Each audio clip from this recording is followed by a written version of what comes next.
A'udzu billahi minasyaitonir rajim. Bismillahirrahmanirrahim. Assalamualaikum warahmatullahi wabarakatuh. Alhamdulillahilladzi hadana li hadza wa ma kunna linahtadiya laula an hadanallah. Wassalatu wassalamu ala sayyidina al-muhtar wa ala alihi wa ashabihi al-ahyar. Allahumma salli wa sallim wa barik ala sultani khalqillah wa sahibi taji kamali sifat Sayyidina wa maulana Muhammadin al-Mustafa wa ala alihi wa sahbihi adada ma fila ilaha illallah wa ba'du fa'lamu ma'asyiral ihwan ja'alanallahu wa iyyakum minaz zakirina lahu katsira wa minal ladzina la tulhihim amwaluhum wala auladuhum an zikrillah. Allahumma aftah lana bi futuhil arifin. Allahumma aftah lana bi futuhil arifin. Allahumma aftah lana bi futuhil arifin. Bi barakati wa karamati penersabah Sayyidi Ahmad Sahibul Wafatajul Arifin Qaddasallahu sirah. Al-Fatihah. Bismillahirrahmanirrahim. Alhamdulillahi rabbil alamin arrahmanirrahim maliki yaumiddin. Iyyaka na'budu wa iyyaka nasta'in ihdinas siratal mustaqim. Siratal ladzina an'amta 'alaihim ghairil maghdubi 'alaihim waladdallin. Amin. Yang sama-sama kita hormati, kita muliakan Shahibul Hajat Manaqib, Shahibul Bait Al-Mukarram Bapak Tito Susatyo, Al-Mukarramah Ibu Yauma Rahmawati beserta para putri, menantu dan cucu beliau. Mudah-mudahan kesemuanya selalu dalam keadaan sehat walafiat, dalam perlindungan kasih sayang Allah Subhanahu wa taala dan limpahan keberkahan yang melimpah dari Allah Subhanahu wa taala. Juga yang sama-sama kita hormati, kita muliakan kesepuhan kita, zuriyah pengarsa Abah Sepuh Al-Mukarram Raden Haji Oke Jarot Rohana, juga mudah-mudahan selalu sehat walafiat dalam perlindungan dan kasih sayang Allah Subhanahu wa taala. Juga yang kita hormati, kita muliakan Ketua LDTKN Kota Bekasi Al-Mukarram Bapak Akis Triswadi dan para jajaran pengurus lainnya, para asatidz Al-Mukarram Bapak Ustadz Haji Nawawi Nur Effendi, Ustadz Burhan Al-Banjari, para asatidz lainnya, para hadirin hadirat Bapak Ibu, hamba-hamba Allah umat Nabi Muhammad Sallallahu Alaihi Wasallam yang berbahagia. Alhamdulillah kita sudah mengikuti majelis hikmat amaliyah manaqib Tuan Syekh Abdul Qadir Al-Jilani Qaddasallahu sirah, dan kita telah menyimak manqobah yang ke-8. Ada beberapa hikmah yang luar biasa dalam manqobah ini. Yang paling utama adalah tentang kejujuran dan tentang semangat menuntut ilmu. Bagaimana tidak, tadi diceritakan Tuan Syekh dalam usia yang relatif muda belia, 18 tahun, menempuh perjalanan menuntut ilmunya bahkan sampai lintas negara. Karena beliau lahirnya di Jailan. Jailan itu kalau sekarang menjadi negara Iran. Lalu menuntut ilmunya ke Baghdad. Baghdad itu Irak. Jadi sebenarnya lintas negara. Ya, apalagi sekarang nih orang-orang sekampungnya Tuan Syekh lagi menjadi harapan kita semua nih. Orang-orang Iran, Masya Allah, itu orang sekampungnya Tuan Syekh ya, yang bagaimana ketika bisa menyerang rudal balistiknya yang hipersonik itu luar biasa. Padahal sebelum-sebelumnya rudal Hamas ribuan ditembakkan ke kota-kota Israel itu nggak bisa menembus Iron Dome ya, sebuah pertahanan udara yang seolah-olah seperti kubah besi ya. Jadi ketika rudal ditembakkan maka diintercept, dipotong di tengah jalan ya, jadi meledak. Tapi dengan rudalnya Iran ya, rudal Fatah yang punya kecepatan hipersonik itu bahkan 15 kali kecepatan suara, kira-kira sampai 15.000 km per jam, Masya Allah. Dan ditembakkannya pun keren ya, ke atas dulu ke langit tuh sampai menembus atmosfer, lalu tiba-tiba menukik 45 derajat ya. Wah, itu keren ya. Jadi bahkan teknologi Iron Dome itu kebobolan ya. Dia menembakkan 12 rudal, 12-12-nya masuk. Nembak 30-30-30-nya masuk, Masya Allah ya. Jadi kita harapan kita ya, ini orang-orang sekampungnya Tuan Syekh Abdul Qadir Al-Jilani ya. Jadi Jailan itu bukan Irak tapi Iran ya. Nah, jadi Tuan Syekh mengamalkan hadis Nabi, man salaka yaltamisu fihi man salaka yaltamisu fihi ilman ya, man salaka tariqan yaltamisu fihi iman sahalallahu lahu bihi tariqan ilal jannah. Itu hadis Nabi ya. Jadi siapa yang menempuh perjalanan yang di dalamnya dalam rangka menuntut ilmu, maka Allah akan mudahkan baginya perjalanan menuju ke surga. Dan Bapak Ibu pun hari ini insya Allah mendapatkan hadis Nabi itu. Karena majelis manakib ini bukan hanya majelis zikir, ini juga majelis ilmu. Jadi ketika Bapak Ibu berangkat dari rumah menuju ke sini, ini mengamalkan man salaka tariqan yaltamisu fihi ilman.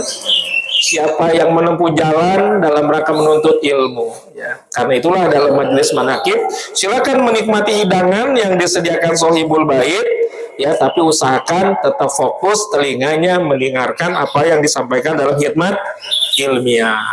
Karena merupakan satu paket, baik khidmat amaliyah maupun khidmat ilmiah. Dua-duanya bimbingan pangersabah ya, yang menunjukkan bahwa Suralaya tidak memisahkan ilmu dan amal. Karena motonya ilmu amaliyah dan amal ilmiah. Ilmu yang untuk diamalkan dan amal yang berlandaskan ilmu. Lalu pelajaran yang kedua yang kita bisa petik adalah tentang kejujuran. Ya, dan ini pun ada hadis nabinya. Nabi mengatakan kepada para sahabatnya, alaikum bisidqi fa inna sidqa yahdi ilal birri fa innal birra yahdi ilal jannah. Kata baginda Nabi, wajib bagi kalian semua berlaku jujur, karena sesungguhnya kejujuran itu akan membawa kalian kepada kebaikan, dan sesungguhnya kebaikan akan membawa kalian ke surga. Masya Allah. Jadi sama nih ya, hadis yang tadi menuntut ilmunya mengantarkan ke surga, berlaku jujur juga mengantarkan ke surga. Apa yang dimaksud dengan jujur? Para fuqaha ya mengartikan jujur itu adalah qaulul haqqi wa mutabaqatul waqi. Jadi jujur itu adalah ya mengatakan kebenaran dan menyesuaikan kata-kata dengan kenyataan. Itu namanya jujur. Yang disampaikan kebenaran dan isi kata-katanya pun sesuai dengan kenyataan. Namanya jujur. Itu definisi jujur menurut para fuqaha, para ulama ahli fikih. Maka ketika kita berlaku jujur, kata Nabi tadi bisa menimbulkan kebaikan, albir. Dan kebaikan itu dalam bahasa Arab itu ada beberapa istilah. Ada khair juga kebaikan, hasanah juga kebaikan, toyib juga kebaikan. Orang bilang toyib maksudnya baik, hasanah juga baik atau kebaikan, ya. Atau bentuknya ihsan. Nah, di mana perbedaannya? Khair dengan hasanah itu mirip. Kebaikannya bersifat umum. Dia bisa bersifat materi dan non materi. Jadi ketika kita berdoa, misalnya kita minta kebaikan dalam makna khair, maka ini bisa berarti yang sifatnya materi, misalnya mendapatkan rizki, mendapatkan harta, atau mendapatkan kesehatan. Nah, ini juga kebaikan ya. Jadi khair, hasanah sama. Seperti doa kita, Rabbana atina fid dunya hasanah ya. Minta kebaikan di dunia. Maka di dunia kebaikan itu bisa berupa apa? Bisa berupa limpahan rizki, harta yang banyak, yang halal. Bisa berupa kesehatan, bisa berupa anak-anak yang soleh. Sedangkan di akhirat, maka kalimat hasanah di sini bisa berupa apa? Bisa berupa surga, bisa berupa ampunan Allah, bisa berupa ridho Allah. Jadi pengertian hasanah dengan khair ini adalah sifatnya kebaikan dalam bentuk umum, ya bisa bersifat materi maupun non materi. Kalau kebaikan dalam bentuk kata ihsan, maka ini kebaikan yang bernilai tinggi karena dia melibatkan rasa kesadaran. Karena ihsan itu kan kalau dalam definisi hadis nabinya, anta budallahu ka'annaka tarahu fa ilam takun tarahu fa innahu yaraka. Engkau beribadah kepada Allah seolah-olah melihat Allah. Kalaupun kau tidak melihat Allah, maka yakinlah bahwa Allah melihat engkau.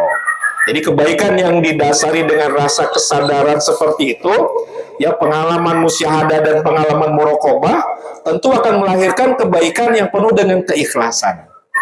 Maka ihsan adalah kebaikan yang bernilai tinggi. Ada lagi kemudian toyib. Nah, kalau toyib itu biasanya kebaikan yang dipadankan dengan kata halal, seperti halalan toiban. Ya, dia mengandung artinya kebaikan yang distandarkan dengan halal.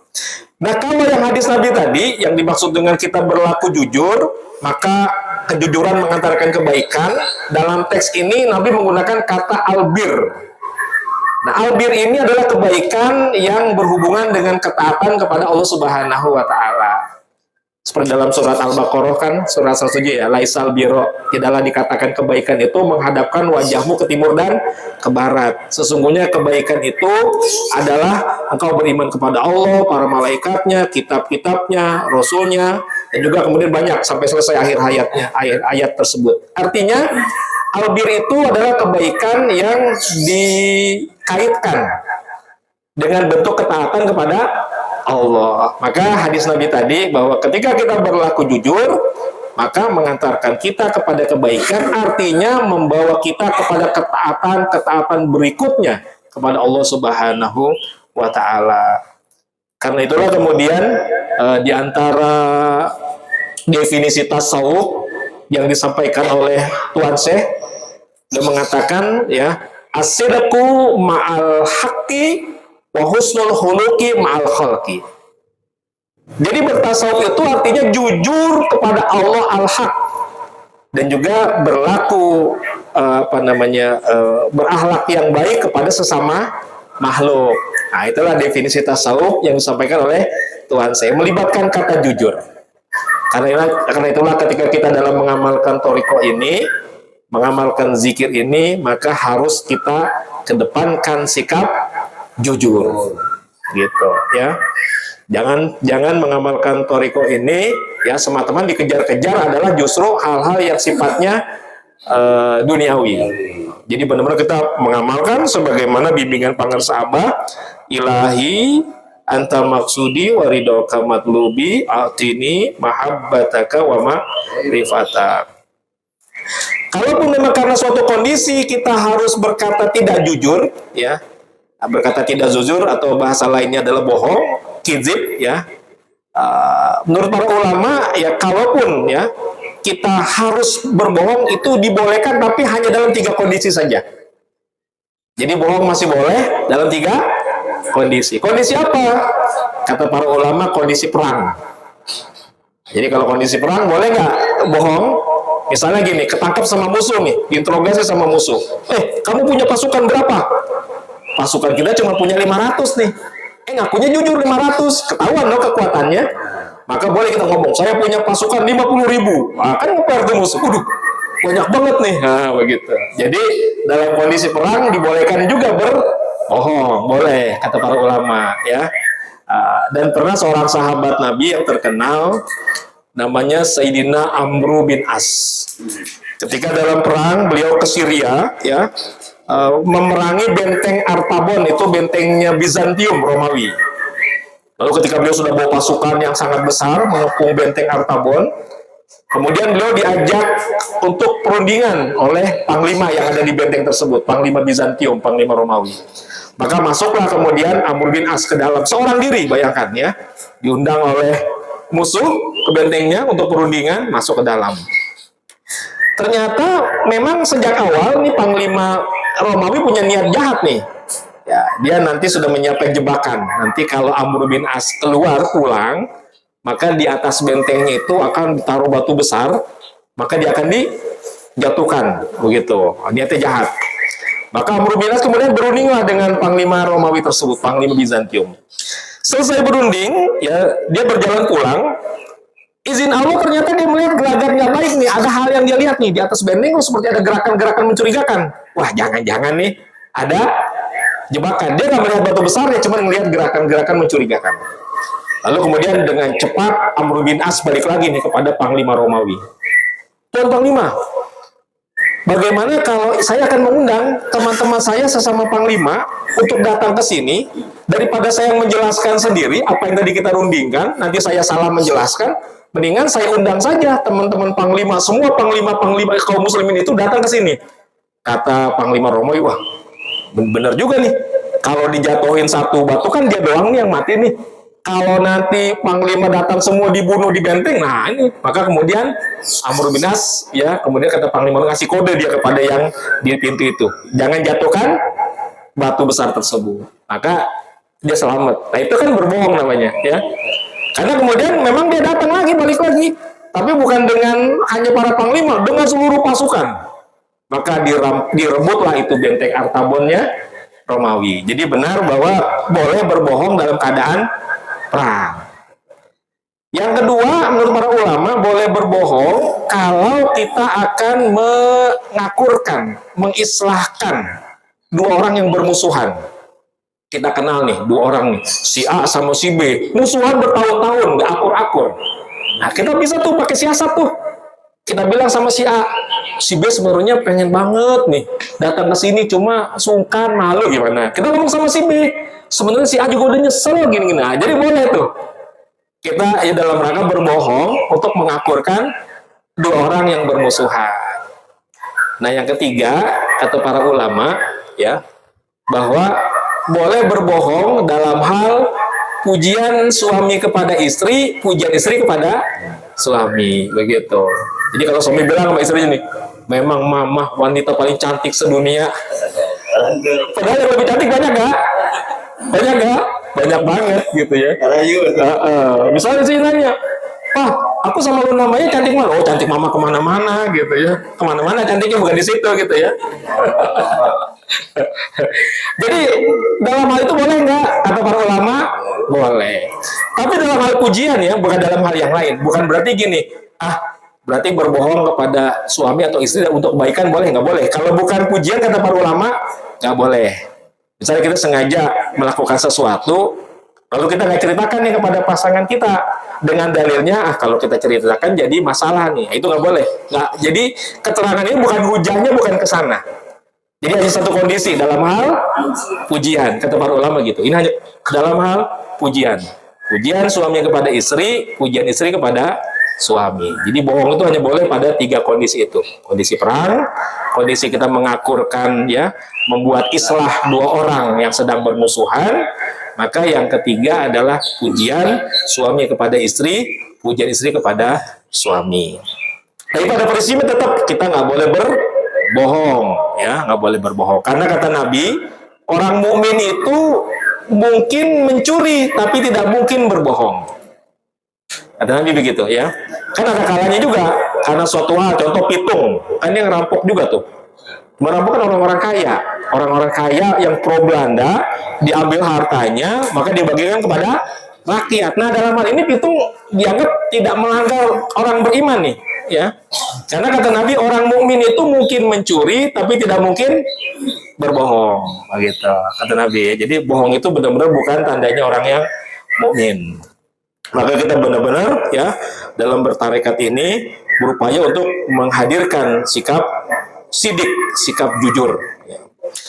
Tapi bagaimana kita bisa sepenuhnya kita memiliki sifat sidik ini, ya? Karena kalau orangnya nanti masuknya kelasnya kelas sidikin, ya. Dan itu level yang sangat tinggi di dalam derajat kehambaan. Karena kalau kita urutkan dari bawah, derajat kehambaan itu pertama muslimin, ya. Di atas muslimin kemudian mukminin. Di atas mukminin muttaqin. Di atas muttaqin muhsinin. Muhsinin, orang yang ihsan tadi. Walaupun dalam hadisnya Islam, iman, ihsan itu hadisnya dalam satu hadis yang sama, Islam, iman, ihsan. Tapi para ulama tidak mengurutkannya derajat itu muslim, mukmin, muhsin, nggak begitu. Tetap ada sisipannya muttaqin dulu. Dari mana ulama bisa mengatakan bahwa derajat muhsinin lebih tinggi daripada muttaqin? Karena di Al-Quran ada beberapa ayat yang bunyinya misalnya wallahu yuhibbul muhsinin, wallahu yuhibbul muttaqin, atau innallaha yuhibbul muhsinin. Ayat yang menyatakan Allah mencintai orang-orang yang muhsin di Al-Quran itu ada 5. Tapi Allah mencintai orang-orang yang mutakin hanya ada 3. Jadi kata para ulama, berarti berdasarkan ini kedudukan muhsinin lebih mulia daripada mutakin. Jadi mengurutkannya ulama begitu. Muslimin, mukminin, mutakin, muhsinin, baru mukhlisin, orang-orang yang ikhlas. Orang-orang ikhlas. Nah, orang-orang ikhlas ini kedudukannya juga tinggi karena apa? Di Al-Quran dikatakan kalau orang-orang yang bertakwa di Al-A'raf 201 mereka melakukan kesalahan lalu mereka berzikir kepada Allah, maka mereka bisa melihat kesalahan-kesalahannya. Maka orang-orang bertakwa ini masih bisa digoda setan. Orang-orang yang bertakwa ketika mereka digoda setan lalu mereka berzikir kepada Allah, maka mereka bisa kembali melihat kesalahan-kesalahannya. Artinya mereka taubat. Artinya orang bertakwa masih bisa digoda setan nggak? Bisa. Karena bunyinya begitu ayatnya, Al-A'raf 201. Tapi dalam Al-Quran juga Allah menyatakan, ketika setan sendiri yang menyatakan, ketika dialog dengan Allah, ya, bahkan setan bersumpah, ya, Fabi izzatika, demi kemuliaanmu ya Allah, begitu. Jadi setan ini walaupun dia durhaka kepada Allah, masih mengakui Allah sebagai Tuhan. Makanya setan takut banget nih kalau ketemu orang komunis, orang ateis. Ente gila, nggak percaya Tuhan nih, aneh aja masih percaya Tuhan. Nggak berani deket-deket nih, wah kacau nih, lebih parah dari aneh nih kata setan. Karena orang-orang ateis nggak percaya Tuhan. Setan saja dalam sumpahnya demi kemuliaan Allah. Fabi izzatika, demi kemuliaanmu ya Allah. La ughwiyanahum ajmain, akan kusesatkan mereka semua. Siapa? Bani Adam. Ila ibadaka minhumul mukhlasin, kecuali hamba-hambamu dari kalangan yang ikhlas. Berarti kepada orang yang ikhlas setan bisa goda nggak? Nggak bisa. Kepada yang takwa setan bisa goda, hanya kalau orang bertakwa mereka berzikir kepada Allah, mereka langsung melihat kesalahan ini, langsung tobat. Tapi kalau orang ikhlas sama sekali setan nggak bisa goda. Kata siapa? Kata setan sendiri. Ya, setan sendiri kan yang ngomong, dia bersumpah akan kusesatkan mereka semua kecuali ibadaka minhumul mukhlasin. Maka derajat mukhlisin di atas mutakin.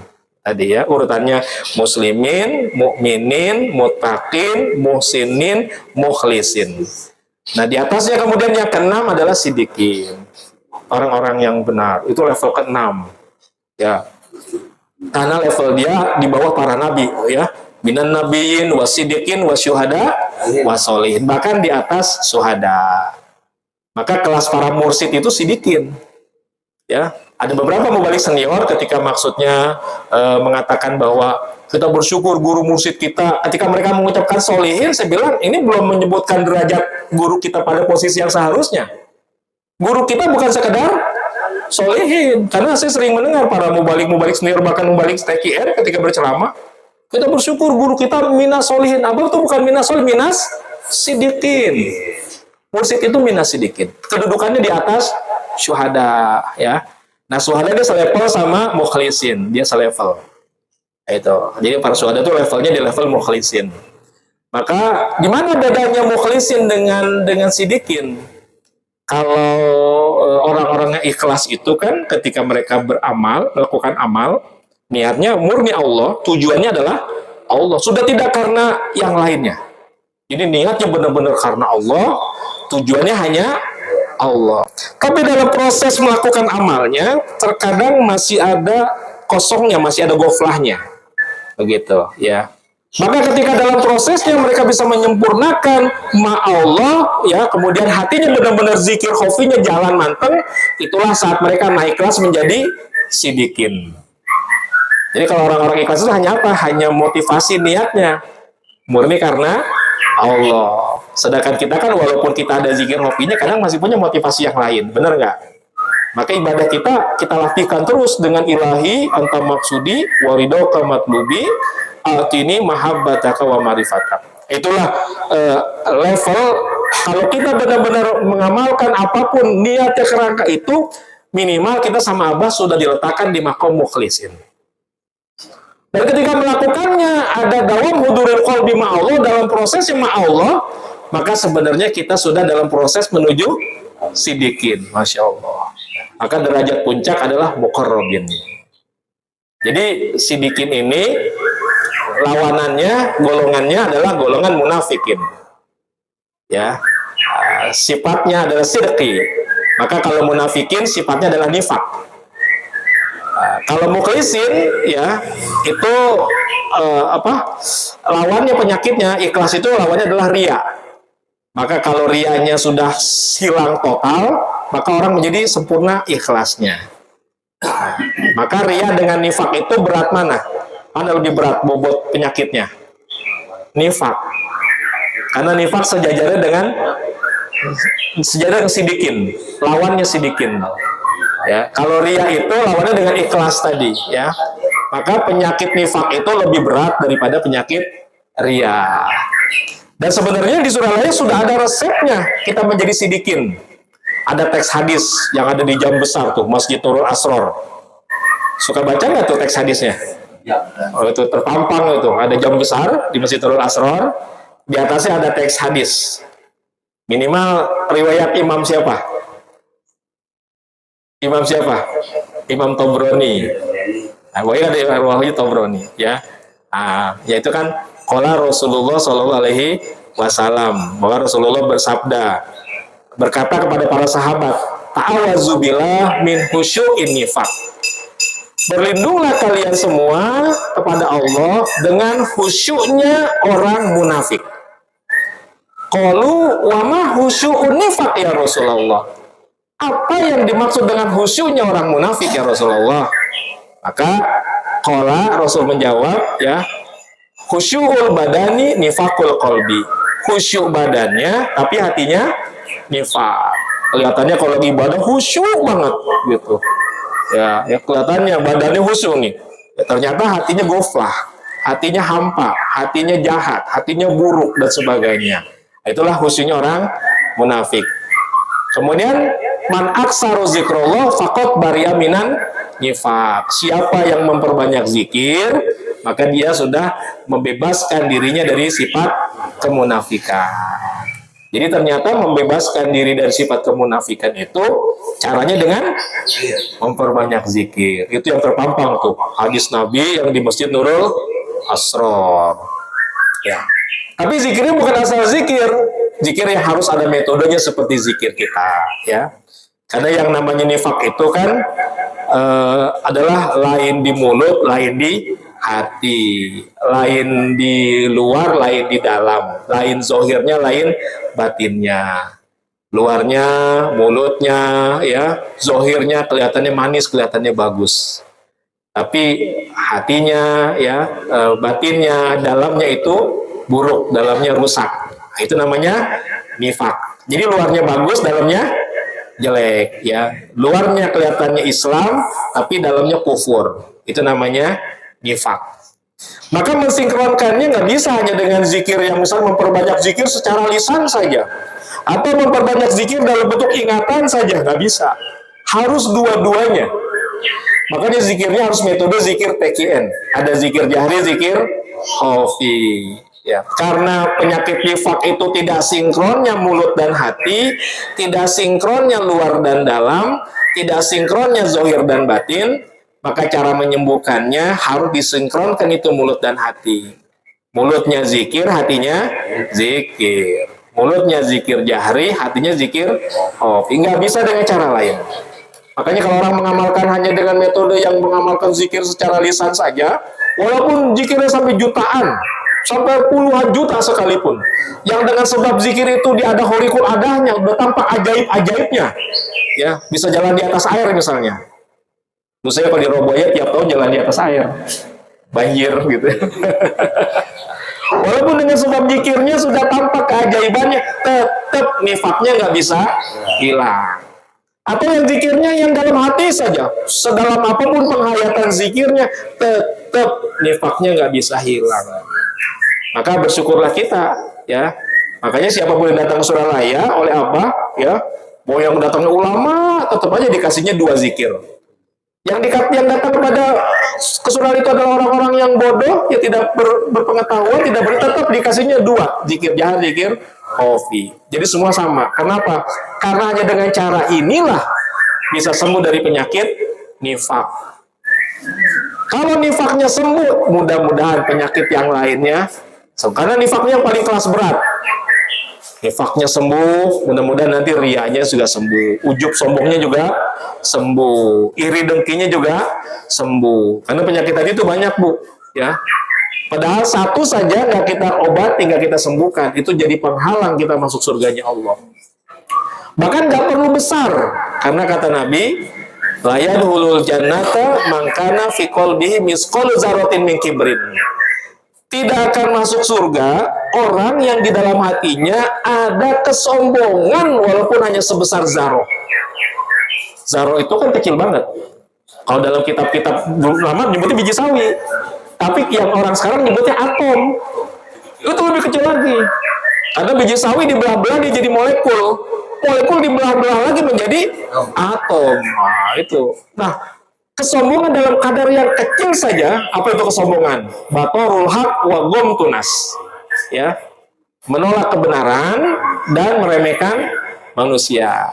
Jadi kalau ada unsur seperti itu, walaupun kelihatan lagi syukuran nih. Wah, alhamdulillah nih anak saya lulus nih.